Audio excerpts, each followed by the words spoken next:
శ్రీమద్భగవద్గీత. ఓం శ్రీకృష్ణ పరమాత్మనే నమః.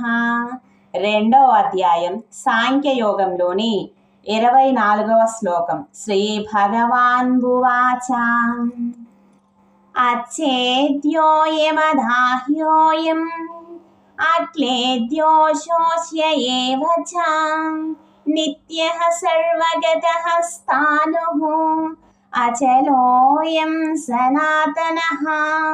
భావం: ఈ ఆత్మ ఛేదించుటకును, దహించుటకును, తడుపుటకును, శోషింపజేయుటకును సాధ్యం కానిది. ఇది నిత్యము, సర్వవ్యాపి, చెలింపనిది, స్థాణువు, సనాతనము.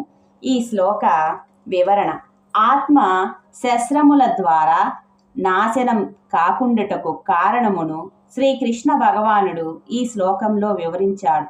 ఆత్మ ఛేద్యం కాదు, కాలదు, తడవదు, ఎండదు. అది అఖండము, అవ్యక్తము, నిర్వికారము, ఒకే విధంగా ఉండేటువంటిది. కావున దానిని నశింపజేయుటకు శస్త్రాదులలో ఏదీ కూడా సమర్థం కాదు. అందుకే కృష్ణుడు అర్జునుడితో, నీ స్వభావం యుద్ధం చేయడం, శరీరం స్వభావం నాశనం కావడం, ఆత్మ స్వభావం నిత్యంగా ఉండడం. నిత్యమైన ఆత్మ ఎప్పటికీ నశించదు. అశాశ్వతమైన శరీరం నీవు చంపకపోయినా ఏదో ఒక సమయంలో చస్తుంది. కాబట్టి నీ స్వభావాన్ని అనుసరించి యుద్ధం చెయ్యి అని బోధించాడు శ్రీకృష్ణుడు అని సంజయుడు ధృతరాష్ట్రుడితో పలికెను.